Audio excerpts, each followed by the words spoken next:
My sister-in-law, Clara, is a certified kleptomaniac.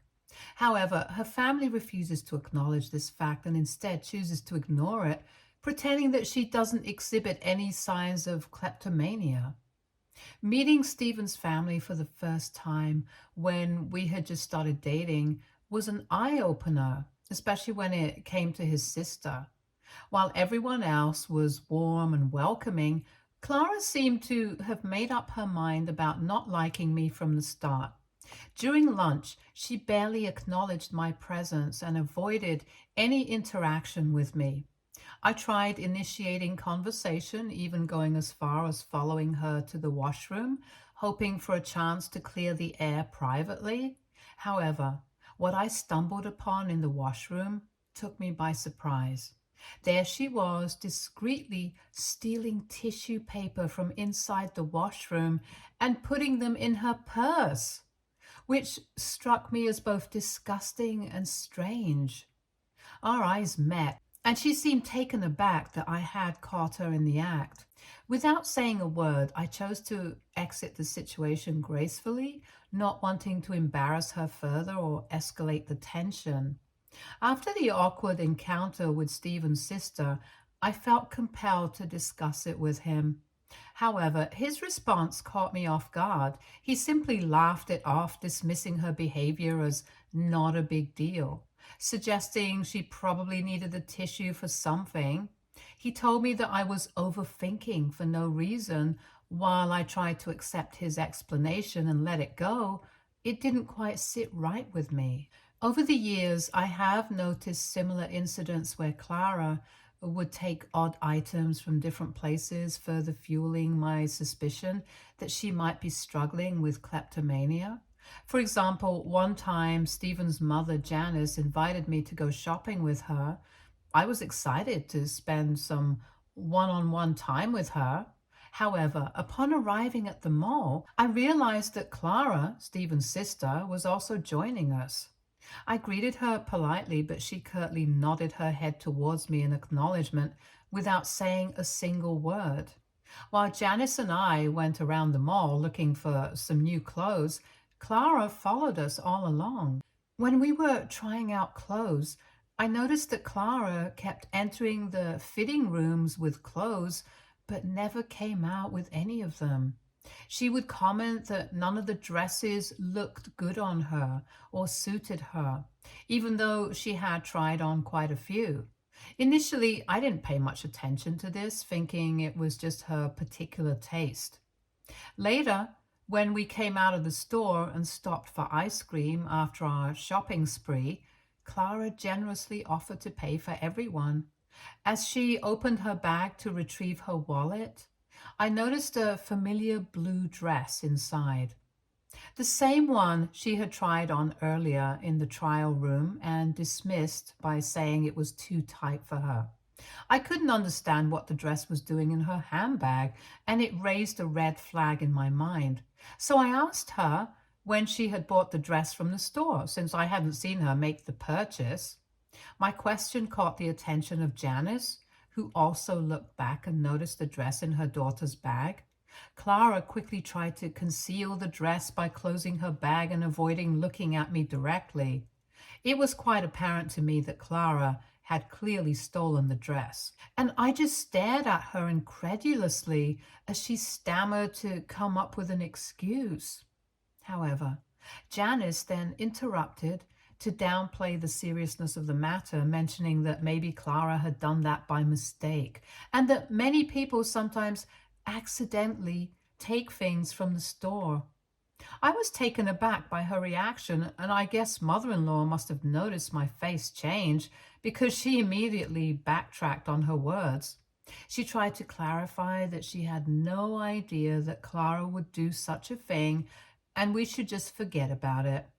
I argued back that if it was indeed an unintentional oversight, then we should rectify it by returning the dress. However, Janice insisted that going back to the store was unnecessary. She pointed out that the store was a large multinational corporation with plenty of clothes, implying that if Clara indeed stole this one dress, then it wasn't really a significant loss to them. Despite her attempts to dissuade me, I stood my ground firmly. I insisted that I would go back and pay for the dress, and they could either accompany me or I would go alone. Reluctantly, Janice and Clara agreed to accompany me back to the store, and in the end, I had to pay for the wretched dress since apparently Clara didn't even have enough money to pay for it. The whole incident just left a bitter taste in my mouth. Later that evening, I tried to talk to Stephen about what had happened. I explained the situation to Clara and how uncomfortable it had made me. To my surprise, Stephen told me I should have let it go and not embarrassed his sister, arguing that it wasn't really harming anyone. His response frustrated me. I told him I couldn't just ignore my moral responsibility even if his family seemed comfortable with such behavior. Stephen took great offense to my words, and the conversation quickly escalated into a heated argument. He demanded that I apologize to him for saying such things about his family, but I refused. The disagreement grew so intense that I even considered breaking up with him if he couldn't find a resolution. Thankfully, after a few days of cooling off and reflecting, Stephen came back to me with an apology. We had a long, heartfelt conversation where we realized that fighting over our family members wasn't worth jeopardizing our relationship. He admitted he was really protective about his sister. However, he understood why I felt the way I did and offered to pay me back for the dress. I declined his offer, appreciating the gesture since that day I promised myself that I would just keep my mouth shut when it comes to his sister. The second incident involving Clara occurred at Stephen's cousin's baby shower. The event was filled with joy and anticipation as everyone gathered, bearing gifts from her registry. Stephen's cousin, just 2 months away from giving birth, had a prominent baby bump and was beaming with excitement. We helped her cut the cake and open some of the gifts, sharing in her happiness. Later, I excused myself to use the washroom. As I walked past the bedroom, I was shocked to see Clara rummaging through all the gift boxes. She was sifting through the presents, clearly looking for something to steal, and my heart sank as I realized what she was about to do. Clara was planning to steal from an expectant mother who needed these items far more than Clara did. Although I had promised myself to keep my mouth shut about Clara's behavior after the last incident, I couldn't stand by and let her steal from someone so vulnerable. The thought of an expectant mother being deprived of essential items for her baby because of Clara's kleptomania was too much to bear. Despite my resolve to avoid conflict, I knew I had to intervene in some way. Knowing that Clara would be embarrassed if caught, I decided to handle the situation subtly. I walked back a few steps and cleared my throat, pretending to pass by again, hoping Clara would get the hint. As I approached the bedroom, I greeted her casually, making it seem like I had just happened to be passing through. Clara's reaction was immediate. She quickly stopped rummaging, got up, and exited the bedroom to rejoin the guests in the living room. I watched her go, shaking my head in disbelief at the lengths she would go to indulge her compulsion. It was clear to me just how problematic and inappropriate her behavior was, and it left me feeling even more uneasy about her presence at family gatherings. This time, I chose not to talk to Stephen about it, as I did not want another unnecessary fight where he would defend his sister and act like she didn't have a major issue. The final incident that truly sealed the nail in the coffin happened at our wedding. My mother had gifted me a pair of beautiful blue earrings that had been passed down through generations in our family. It was an incredibly emotional moment when she handed them to me, saying that one day I could pass them on to my own children. These earrings were my something blue for the wedding ceremony, and I cherished them deeply. After the ceremony was done and Stephen and I were officially married, I had planned on changing into a more comfortable outfit for our reception so I could move around and dance freely with my family and friends.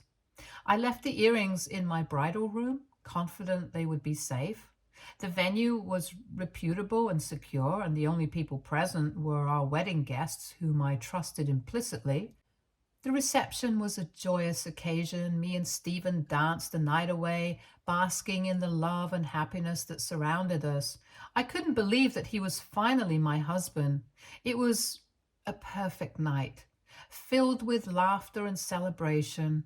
However, in the early hours of the morning, when my bridesmaids and I returned to the bridal suite to pack up our things, I noticed that the earrings were missing. Panic set in immediately as I looked around the room. I knew all my bridesmaids well. They were my childhood friends and would never steal from me. Everyone began frantically searching the room, hoping the earrings had simply fallen or been misplaced somewhere. My heart pounded as we tore the room apart. Looking into every nook and cranny, I was freaking out and crying, devastated by the loss. These earrings meant so much to me, far beyond their financial value. They were a symbol of my family's heritage. As we continued searching, a terrible suspicion began to creep into my mind. I knew there was only one person at our wedding who was capable of stealing. Throughout the evening, I noticed Clara acting strangely. She had been hovering around the bridal room earlier, and during the reception, she had gone missing for some time. In hindsight, her overall behavior seemed very suspicious. My heart sank as I considered the possibility that she might have taken the earrings, since I already knew she liked stealing. Confronting Clara was the last thing I wanted to do on my wedding night, but the thought of losing such a precious family heirloom was unbearable.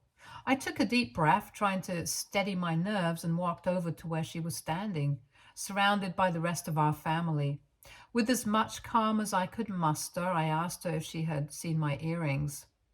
Clara's eyes widened and she stammered out a denial, but her reaction only made me more certain. My bridesmaids, sensing the tension, gathered around us, their expressions a mix of concern and suspicion. The atmosphere in the room grew thick with unease as I pressed her further, my voice trembling with a mix of fear and anger. As I confronted Clara about the missing earrings, Janice approached us, her face a mix of curiosity and concern.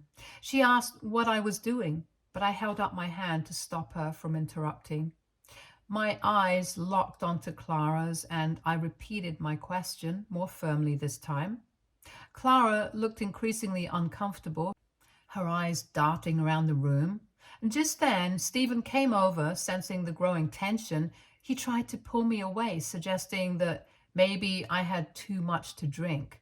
His words only fueled my frustration. I turned to him, my voice steady but filled with anger, and I told him that he knew very well I had hardly touched any alcohol that night, so he should not even suggest such a ridiculous thing. I turned back to Clara, glaring at her, my patience wearing thin. The room fell silent as everyone watched the confrontation unfold. Clara's face turned pale and she began to stammer, trying to deny any wrongdoing, but I could see through her act. Finally, with a shaky hand, Clara reached into her purse and pulled out my earrings. She handed them to me with a mumbled apology, her eyes avoiding mine. The relief I felt at seeing the earrings was almost overwhelming, but it was quickly overshadowed by a surge of anger and betrayal. Janice and Stephen looked on, stunned. Janice's face flushed with embarrassment, while Stephen's expression shifted from disbelief to anger as he realized what had happened. The room was thick with tension as the reality of Clara's actions sank in. "I can't believe you would do this on our wedding day," I said, my voice shaking with a mix of hurt and fury. Clara mumbled another apology, but it felt hollow. This wasn't just about the earrings, it was also about trust and respect. Stephen, now fully grasping the situation, turned to Clara, his face a mask of disappointment and anger. "How could you do this?" he demanded, his voice low but intense. Clara had no answer. She stood there, looking down at her feet, unable to meet anyone's eyes. The incident was the final straw, confirming all my worst suspicions about her kleptomania and reinforcing my determination to protect myself from her destructive behavior. Stephen, for the first time, stood by me, acknowledging that Clara's actions were unacceptable.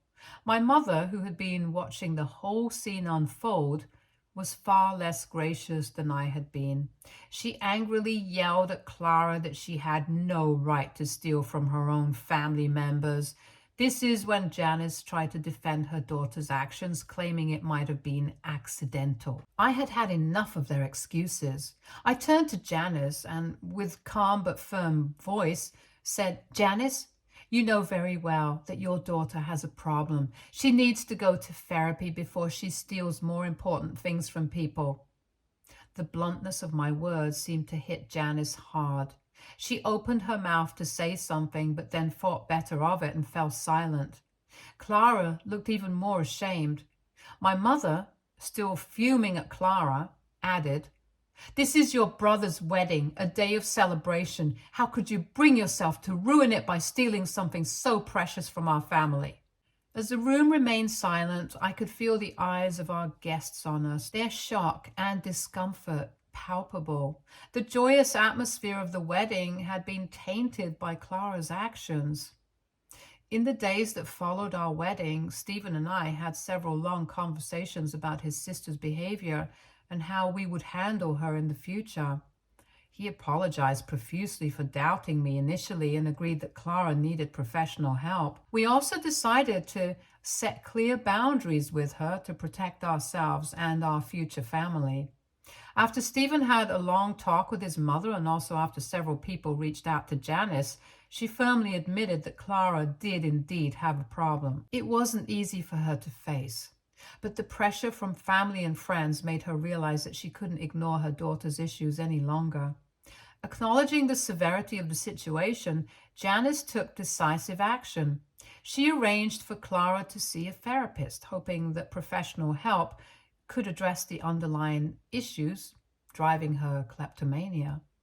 In addition to therapy, Clara also joined a kleptomaniac support group. This group helped her connect with other individuals who shared similar struggles, providing her with the opportunity to talk about her addiction openly and understand it better. Although I never stayed in touch with Clara after the incident at my wedding, I would keep tabs on her through what Stephen would tell me. Despite the hurt and betrayal I felt, I was forgiving enough to give her the benefit of the doubt and hope that she could truly recover from her addiction. Over the years, Clara seemed to improve significantly. She even met someone from her support group who understood her struggles and eventually became her husband. To our surprise, Clara and her partner had a shotgun wedding one day, choosing to keep it very private. They didn't invite anyone and only informed us through Janice the night after the wedding had taken place. Stephen and I were initially taken aback by the secrecy of their wedding.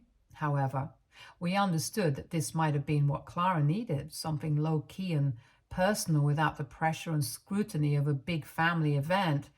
Despite not being part of the celebration, we were genuinely happy for her and wished her all the best. Unfortunately, the marriage didn't last very long for the two of them.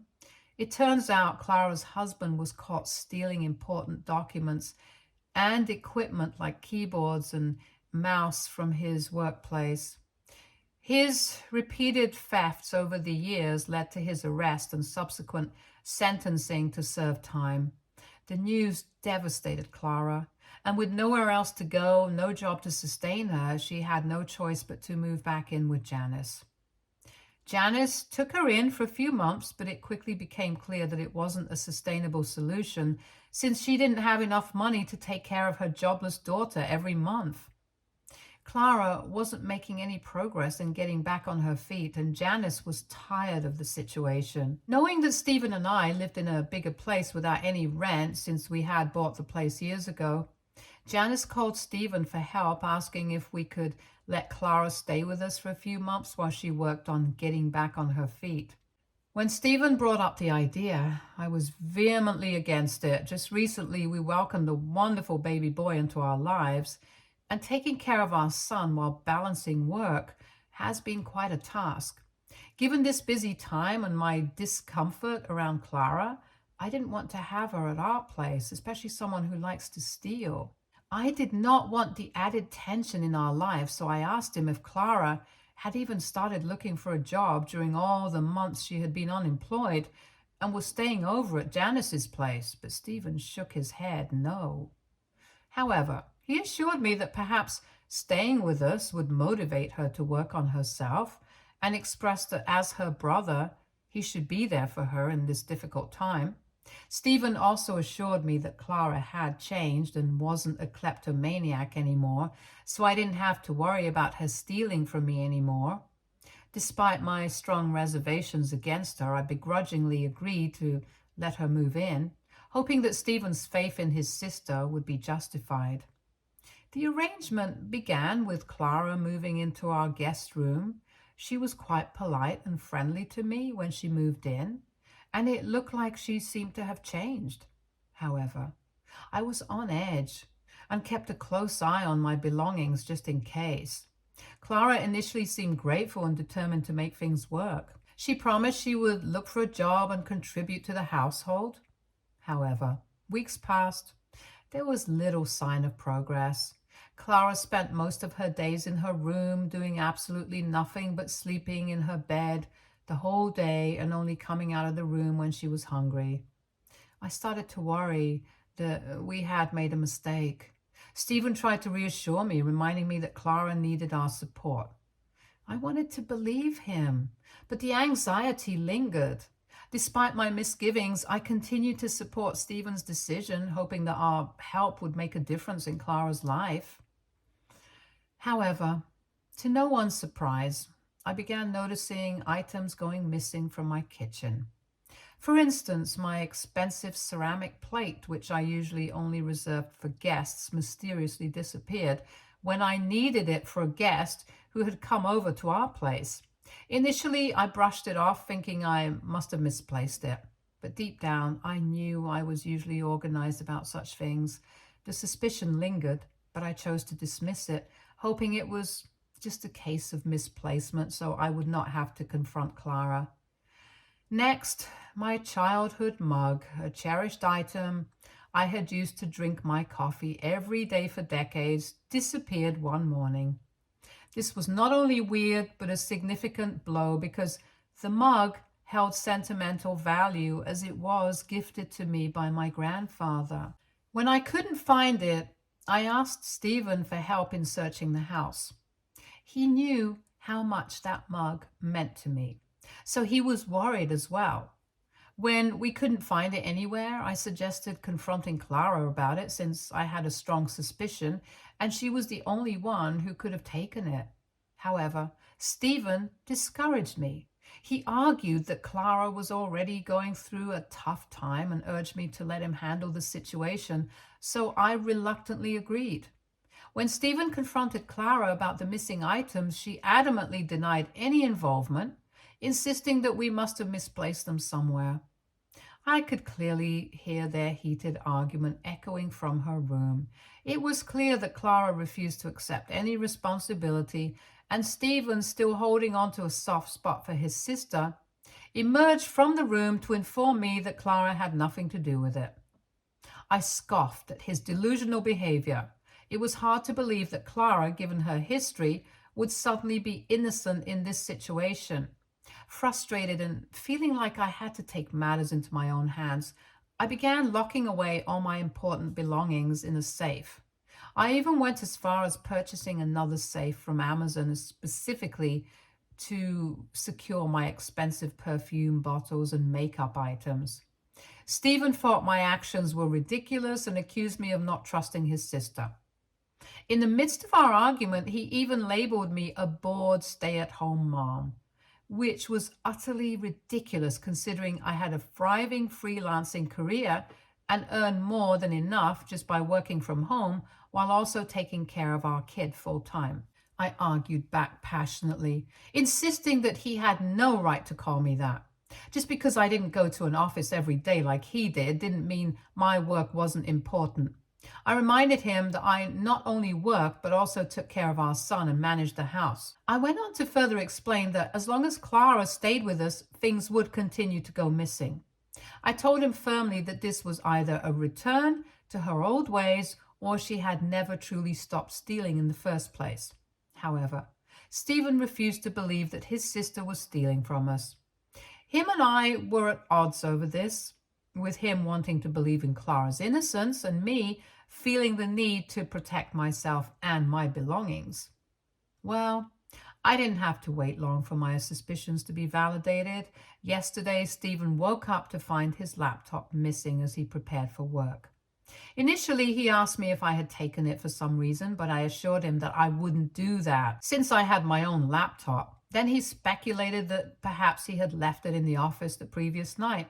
However, things took a more serious turn when he realized that his wallet was also missing from the drawer downstairs where he kept his car keys. This was a major concern because his wallet contained not only a substantial amount of money, but also his driver's license, credit cards.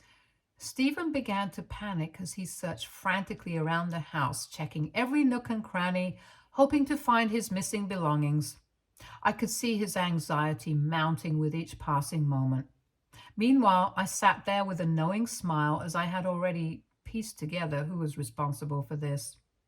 As Stephen called out for Clara, his voice filled with increasing worry and frustration, there was no response.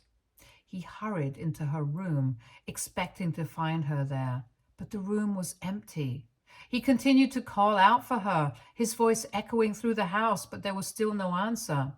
Then he turned to me and asked if I knew where she was, but I simply shrugged, unable to hide my satisfaction at being proven right. Stephen's frustration was palpable as he then repeatedly tried to call Clara, only to be met with silence on the other end. His anger grew and he dialed his mother's number to vent his frustrations.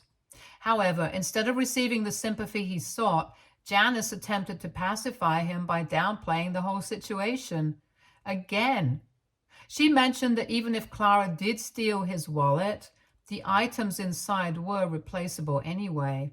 This further infuriated Stephen. He erupted in anger during the call, telling her that Clara had no right to steal from him when he had been defending her to me all this while. I couldn't help but shake my head and laugh in disbelief, realizing just how much this family tended to baby Clara and defended her actions even when they faced serious consequences like this. When Clara finally decided to return home in the evening after not picking up Stephen's calls all day, she looked like she had just come from a bar, clearly intoxicated. Stephen, who had been consumed with worry and frantically trying to reach her, immediately confronted her about his missing laptop and wallet. Clara, in her drunken state, attempted to calm him down by denying any involvement at first.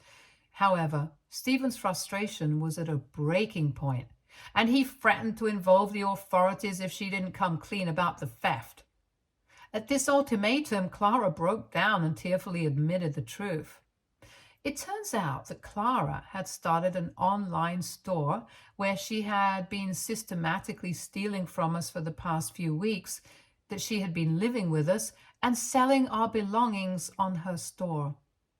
My disbelief turned to horror when she confessed to everything she had stolen from us, including my breast milk, which she claimed was highly valuable and had fetched a significant amount of money. I listened in disgust as Clara confessed to stealing not just Stephen's belongings, but also my prized ceramics, including my expensive pieces and my cherished old mug. She admitted to taking various other items from around the house that were lying around. Stephen, overwhelmed with a mix of anger and betrayal, started shouting at her for violating his trust. As I write this, Clara is still in our home, and I am utterly disgusted by her presence. I feel strongly that she needs to leave our place. And I believe my husband needs to show some backbone in handling this situation. Out of all the things she has done, I can't believe she has been stealing my breast milk, which is intended just for my baby. I want to call the police on her, but I know it will drastically spoil my relationship with my husband. AITA? If I kick my sister-in-law out after everything she's stolen from us? Update 1. Wow, when I posted this last week, I had no idea that my post would become this popular. It's quite amusing that some of you have been suggesting I leave my husband over this situation. I'm not going to break up my marriage just because Stephen has a kleptomaniac sister. Like many people, my husband has a soft spot for his family, and that's something I understand and respect. Despite our disagreements regarding his sister, he is the one who has suffered the most after his laptop and wallet were stolen by her. Also, if I forgot to write this earlier, I am mentioning it now. Clara did return his credit cards, but she had already sold the wallet and laptop and used whatever cash she found in his wallet for drinking at a bar. Now, coming on to the main update, I reached a point last week where I had to put an ultimatum on my husband. Either he asks his sister to move out, or I take our son to my parents' place if Clara continued to stay with us. I couldn't tolerate living with someone who would steal my breast milk to earn money from random strangers. It was creepy and disgusting. Surprisingly, Stephen admitted that he had been contemplating the same thing. He was relieved that I brought it up and assured me that he would ask her to leave. We both sat down to talk to his sister and gave her a day's notice to move out immediately. Initially, Clara panicked and called Janice in desperation, who in turn called Stephen to change his mind. However, Stephen had reached his limit and firmly stated that Janice needed to take care of her own daughter because he needed to prioritize me and our baby. He also didn't hold back in informing Janice about all the weird things Clara had been stealing from us, which effectively silenced Janice. Clara officially moved out yesterday, and I know it's not very nice of me to say this, but I am glad that she's finally gone from our lives. I'm also glad that she did what she did because now my husband has learned his lesson, and he will never agree to invite her to stay with us, which brings me a great sense of relief. Stay tuned for more stories from our girl relationships.